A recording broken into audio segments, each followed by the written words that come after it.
കല്ലിലിങ്ങനെ ഇടുന്നു.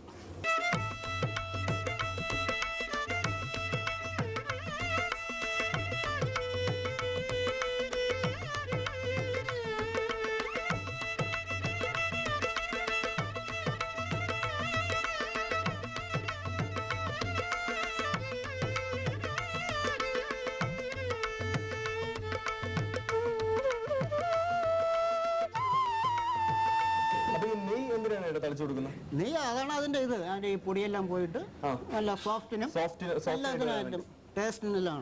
ഓക്കെ. അപ്പോൾ സ്വീറ്റ്ലാൻഡിലെ ബോളി പ്രോസസ് എല്ലാം കണ്ടു കഴിഞ്ഞു. പക്ഷെ നിങ്ങൾ പേപ്പറും പേനയും പെൻസിലും എല്ലാം എടുത്ത് തയ്യാറായി കാണുമെന്ന് അറിയാം. ഇനി എങ്ങനെയാണ് നിങ്ങൾക്ക് വീട്ടിൽ ബോളി ഉണ്ടാക്കാൻ വേണ്ടി ഇത് ചെറിയ കുറച്ച് നമ്പേഴ്സ് ഉണ്ടാക്കാൻ വേണ്ടി എങ്ങനെയാണെന്നുള്ള ഏട്ടൻ പറഞ്ഞു. ചേട്ടാ വീട്ടുകാർക്ക് വേണ്ടി അവർക്ക് വീട്ടിൽ ഉണ്ടാക്കാൻ വേണ്ടി എങ്ങനെയാണ് അവർക്ക് ഉണ്ടാക്കുന്നത്? ചെറിയൊരു ക്വാണ്ടിറ്റി ഒരു 1/2 കിലോ കടലപ്പരിപ്പ് എടുക്കുക. 1/2 കിലോ കടലപ്പരിപ്പ് 1/2 കിലോ കടലപ്പരിപ്പ് എടുത്ത് ഒരു പാത്രത്തിലിട്ട് വേവിക്കുക. ഓക്കെ. 1/2 കിലോ കടലപ്പരിപ്പ് എടുത്ത് ഒരു പാത്രത്തിലിട്ട് വേവിക്കുക. എന്നിട്ട് വെള്ളം വീത്തി വേവിച്ചിട്ട് ഒരു മുക്കാൽ ഭാഗം വേവണം. ഓക്കെ. കൂടുതൽ വെന്ത് കഴിഞ്ഞാൽ അത് ഇതായി. എന്നിട്ട് അതിനെ ഊറ്റിയെടുത്തിട്ട് ഒന്നും കൂടി അതിനെ കഴുകി അതിനെ ഒന്ന് വെള്ളം പോകാനായിട്ടും ഒക്കെ വെച്ചതിന് ശേഷം പാത്രത്തിലിട്ട് 1/2 കിലോ പഞ്ചസാരയും കൂടെ ഇട്ട് നല്ല വരട്ടിയെടുക്കണം. വരട്ടിയെടുത്തിട്ട് ഏകദേശം വരട്ടാകുമ്പോൾ ഏലക്കാപ്പൊടിയും ഒരു ജാതിക്ക ആ പൊടിയും കൂടെ ചേർത്ത് എടുത്ത് മിക്സിയിൽ അരയ്ക്കണം. അരച്ച് നല്ല ഒരു ഇതിലായി എടുക്കണം. നല്ല അരച്ചെടുത്തതിന് ശേഷം അതിനെ ഉരുളാക്കി ഉരുട്ടണം. ഉരുട്ടതിന് ശേഷം കുറച്ച് 1/2 കിലോ മൈദ എടുത്ത് കുഴയ്ക്കണം. കുറച്ച് ഒരു നുള്ള് കളർപ്പൊടി ഇടണം.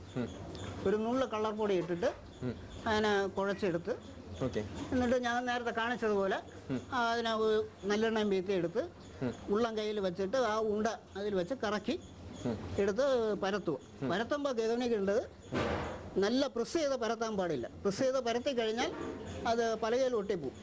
അല്ലാതെ ഒരു മയത്തിൽ പരത്തിയെടുത്ത് ഒരു കല്ലിലിട്ട് ദോശക്കല്ലോ അങ്ങനെ വീട്ടിലെങ്ങനെയാണെന്ന് വെച്ചാൽ ആ സൗകര്യത്തിൽ ചെയ്ത് അത് ഏകദേശം വെന്ത് വരുമ്പോൾ തിരിച്ചിടുക. തിരിച്ചിട്ടതിന് ശേഷം നെയ്യ് തളിച്ച് എടുത്ത് വെക്കുക. അത്രേ ഉള്ളൂ എൻ്റെ. അപ്പോൾ എല്ലാവരും കേട്ട് കാണും. വളരെ എളുപ്പത്തിലാണ് ചേട്ടൻ പറഞ്ഞത്. പക്ഷേ ഇതിനിടയ്ക്ക് പറഞ്ഞപ്പോൾ നിങ്ങൾ തെറ്റരുത്. 2 പ്രോസസ്സാണ് ചേട്ടൻ ഒരുമിച്ച് പറഞ്ഞു കഴിഞ്ഞു. കടലപ്പരിപ്പ് അതുപോലെ തന്നെ പഞ്ചസാര 1/2 കിലോ കടലപ്പരിപ്പ് 1/2 കിലോ പഞ്ചസാര എടുത്തതിനു ശേഷം അത് വേവിക്കുക. ഒരു മുക്കാപ്പരുവത്തിലായതിനു ശേഷം ഒരുപാട് കടലപ്പരിപ്പ് വേവരുത്. എടുത്തതിനു ശേഷം ഒന്നുകൂടി കഴുകി എല്ലാം എടുത്തതിനു ശേഷം ചേട്ടൻ നിങ്ങൾ പറയുന്നതെല്ലാം കേട്ട് കഴിഞ്ഞു. അത് നമ്മൾ മിക്സിയിൽ അരച്ചെടുത്തതിന് ശേഷം അത് ഒരു റൗണ്ട് രൂപത്തിലാക്കിയിട്ട് മാറ്റി വെക്കുക. മാറ്റി വെച്ചതിന് ശേഷം പിന്നെയാണ് മൈദാമാവും നല്ലെണ്ണയും കൂടി ചേർത്ത് മൈദാമാവിലെ കളർപ്പൊടി ചേർത്ത് ഒരു ബെറോട്ട ഒരു മീഡിയം പരുവത്തിൽ നമ്മൾ കുഴച്ചെടുത്തതിന് ശേഷം നല്ലെണ്ണ ചേർത്ത് അതിനെ മാറ്റി വെക്കുക. ആ മാവിനെ മാറ്റി വെക്കുക.